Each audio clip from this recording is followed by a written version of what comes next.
आपको धार्मिक ग्रंथ महाभारत से जुड़ी अलग अलग कई कहानियों के बारे में मालूम होगा, लेकिन इनमें कई ऐसी भी कहानियां हैं जिनके बारे में आप शायद ही जानते हों। जानिए धार्मिक ग्रंथ महाभारत से संबंधित ऐसी ही 11 कहानियों के बारे में। 1. जब कौरवों की सेना पांडवों से युद्ध हार रही थी तब दुर्योधन भीष्म पितामह के पास गया और उन्हें कहने लगा कि आप अपनी पूरी शक्ति से यह युद्ध नहीं लड़ रहे हैं। भीष्म पितामह को काफी गुस्सा आया और उन्होंने तुरंत 5 सोने के तीर लिए और कुछ मंत्र पढ़े। मंत्र पढ़ने के बाद उन्होंने दुर्योधन से कहा कि कल इन 5 तीरों से वे पांडवों को मार देंगे। मगर दुर्योधन को भीष्म पितामह के ऊपर विश्वास नहीं हुआ और उसने तीर ले लिए और कहा कि वह कल सुबह इन तीरों को वापस करेगा। इन तीरों के पीछे की कहानी भी बहुत मजेदार है। भगवान कृष्ण को जब तीरों के बारे में पता चला तो उन्होंने अर्जुन को बुलाया और कहा कि तुम दुर्योधन के पास जाओ और 5 तीर मांग लो। दुर्योधन की जान तुमने एक बार गंधर्व से बचाई थी, इसके बदले उसने कहा था कि कोई एक चीज जान बचाने के लिए मांग लो। समय आ गया है कि अभी तुम उन 5 सोने के तीर मांग लो। अर्जुन दुर्योधन के पास गया और उसने तीर मांगे। क्षत्रिय होने के नाते दुर्योधन ने अपने वचन को पूरा किया और तीर अर्जुन को दे दिए। 2. द्रोणाचार्य को भारत का पहले टेस्ट ट्यूब बेबी माना जा सकता है।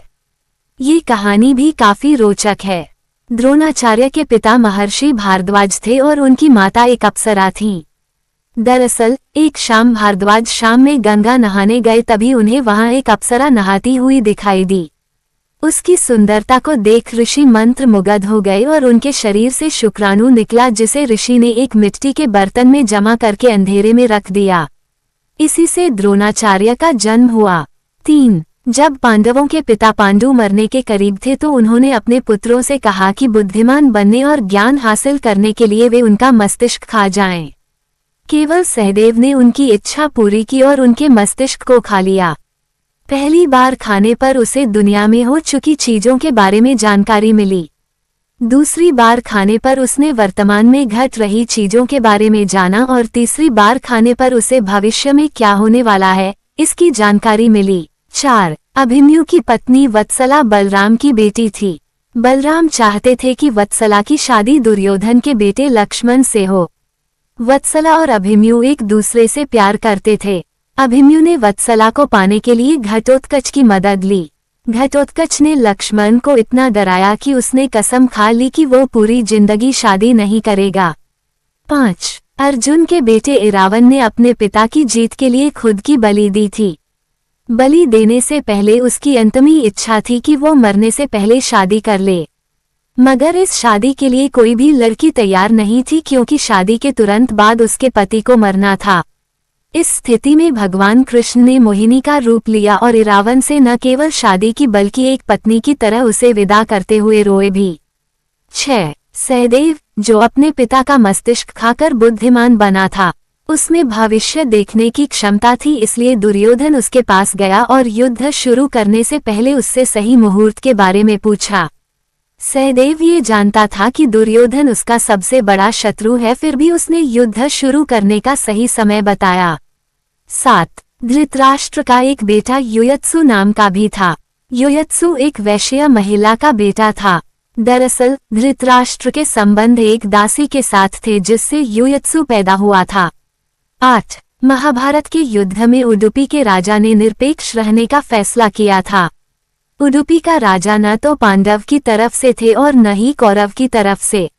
उडुपी के राजा ने कृष्ण से कहा था कि कौरवों और पांडवों की इतनी बड़ी सेना को भोजन की जरूरत होगी और हम दोनों तरफ की सेनाओं को भोजन बनाकर खिलाएंगे।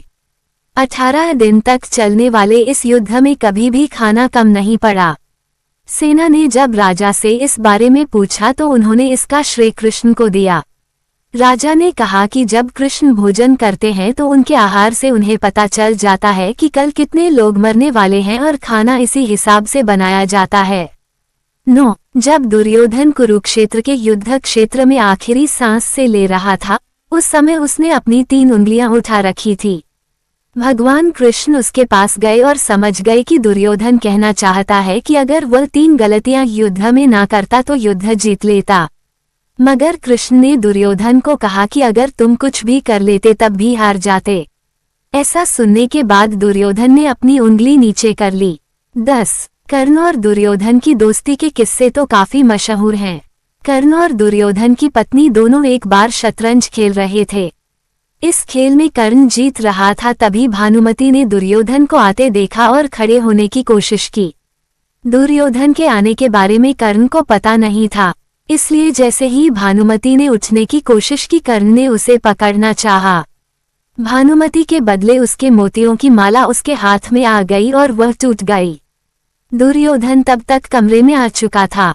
दुर्योधन को देखकर भानुमति और कर्ण दोनों डर गए कि दुर्योधन को कहीं कुछ गलत शक ना हो जाए, मगर दुर्योधन को कर्ण पर काफी विश्वास था।